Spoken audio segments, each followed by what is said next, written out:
Once there was a poor fisherman. He never caught many fish, and so he had no money. On some days he did not catch any fish. He couldn't buy food for his wife and 3 children. They only ate fish. Usually he caught very small fish, but one day he caught a dead horse. Today is a bad day, he thought. Angrily, he began to fish again. This time he caught a bag of old cups. Sadly, he threw them back in the water. "What can I do?" he said. "I am a poor man. I want to sell fish. I want to buy food for my children." He tried again. This time he caught an old jar. It looked green, but then he looked again. It was dirty. So he washed it, and it was gold. There were some words on the top of the jar, but he couldn't read. The fisherman jumped up happily. "I can sell this now," he said. "Today is a good day." He looked at the jar carefully. Perhaps there is something inside, he thought. "I'll open it." So he opened the jar and looked inside. Suddenly white smoke came out of the jar and a great giant appeared. The fisherman was very afraid. The giant spoke.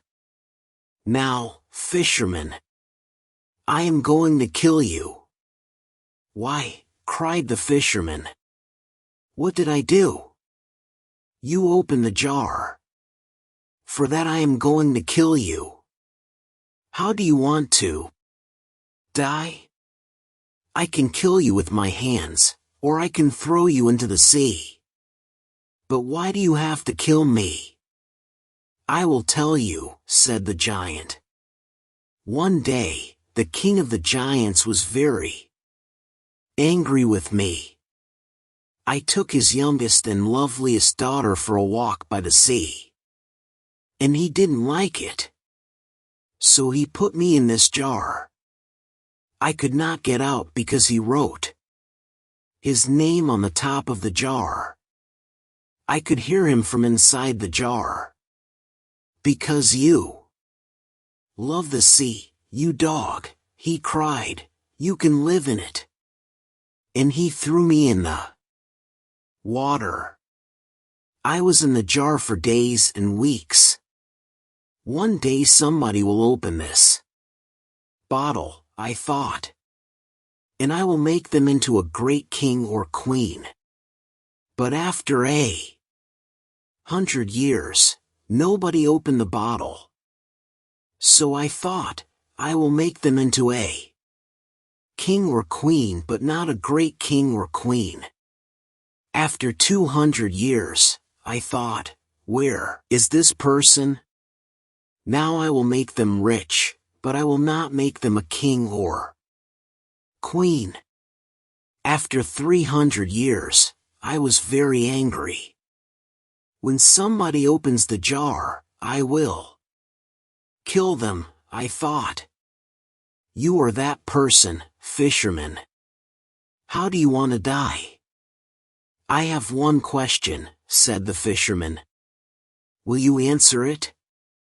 I will, said the giant, but ask quickly. Were you in that jar? Yes, I was, answered the giant. You saw me. But you are so big. Your hand is as big as the jar. Think before you speak. Is there nothing inside your head? The giant was not very clever. I will show you, he said angrily. Suddenly, he disappeared into white smoke again, and the smoke went inside the jar. You see, he called from inside. The fisherman quickly put the top back on the jar. Ha! Now, giant, he said. I will throw the jar back into the sea. Perhaps somebody will find you in another 300 years. Please open the jar, called the giant. I will make you a rich man. No. You will kill me, answered the fisherman. No, I won't, said the giant. I won't. I'll make you very, very rich.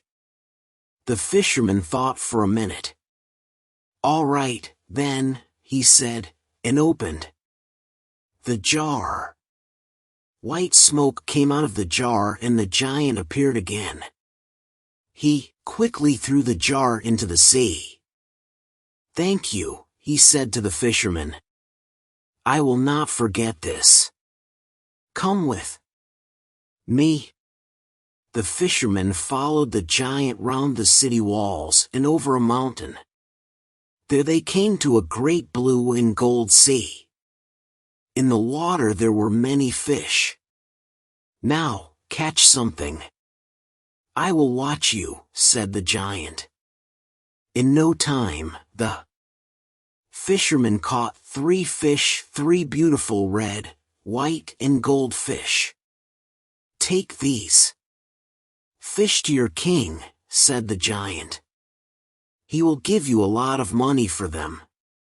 The giant disappeared, and blue and gold smoke went into the ground. When the king saw the fish, he said to the fisherman, Those are beautiful fish. I will give you gold for them. Then he said to his servant, Take these fish to the cook. We will eat them today. The fisherman took his gold home to his family. They ate a wonderful dinner of bread, meat, fruit, vegetables, and no fish. For the first time in their lives, they were not hungry. The king's cook put the fish over the fire. They started to cook. Suddenly, the smoke from the fire went blue and gold and a strange woman appeared in the kitchen. She spoke to the fish. Fish, fish. Are you doing your work? The fish did not answer. Then their heads went up, and they said, We are, and we are happy. The strange woman pushed the fish into the fire. The smoke from the fire went blue and gold and the woman disappeared into it. The king and his servant came into the kitchen.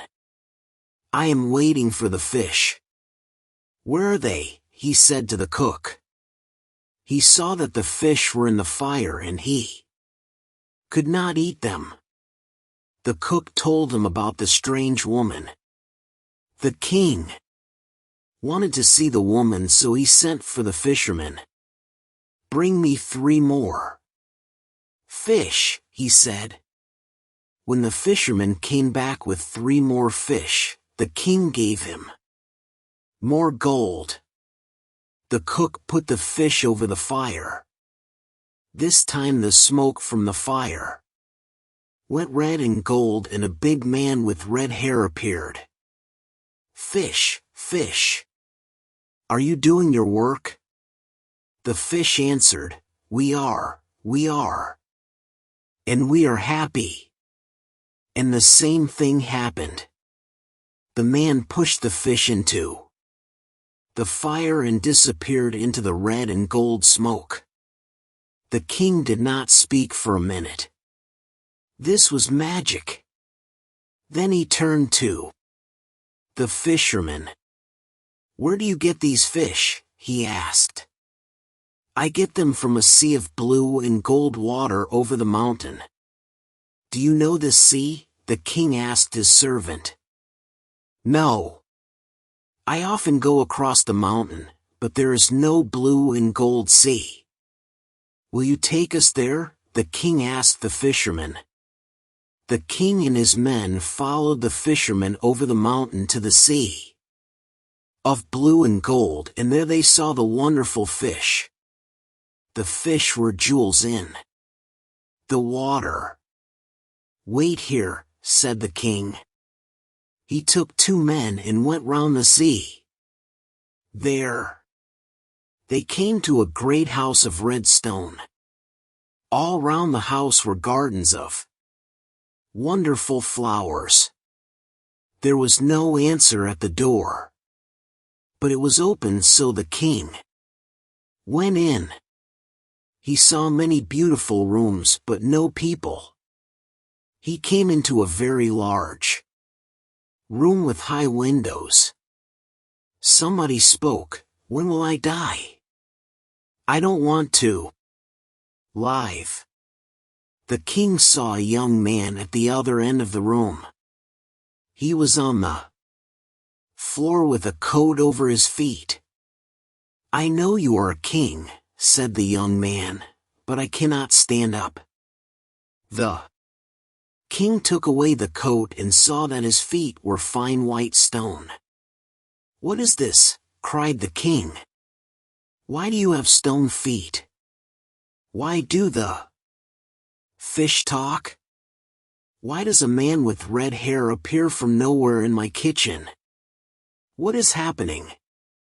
Tell me." "I will tell you," said the young man. "Please sit down and listen. There was once a great city in this place. My father was king of that city, and I was a prince. Then my father died and I was the king. I married a beautiful woman. She was my queen, but she did not love me. She loved a servant. When I learned about him, I wanted to kill that servant. We had a fight. I hurt him, but I didn't kill him. He could not use his legs. My wife was very angry. She can do magic, and she changed my feet to white stone. Then I could not use my legs. That was not the end of it. 3 mountains and a blue and gold sea appeared in place of the city. She changed the men and women of the city into fish. There is a little house of white stone in the garden of this house. The servant lives there. He cannot walk. My wife visits him every day." The king went into the garden and thought for some time. Then he went to the house of white stone. He found the servant inside and killed him. He put the servant under the bed and then climbed onto it. He pulled the servant's jacket over his face. Sometime later, the queen came in. "Are you happy, my dearest servant?" she asked. "No," said the king. "I cannot sleep. Somebody is crying. The young king is crying because of his stone feet." The queen went to the young king and threw some magic water over his feet. He stood up and walked. Then she came back to the house of white stone. "And I cannot sleep," the king said, "because the men and women of the city cry at night.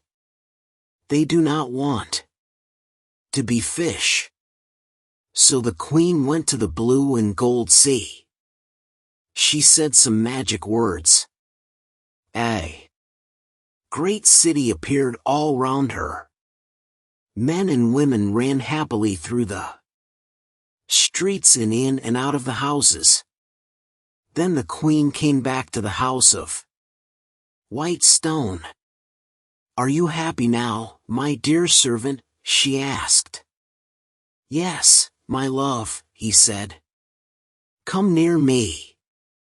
She came near him. "Come nearer. I want to put my arms round you." She came nearer his bed. He put his arms round her. In one hand he had a knife, and he killed her. He went back to the young king. Your queen is dead. The city and its people are living. The older king and the young king were friends after that. One city helped the other city. But nobody ate fish again. The fisherman and his family were happy. The two kings sent them gold and beautiful things. They were never hungry again.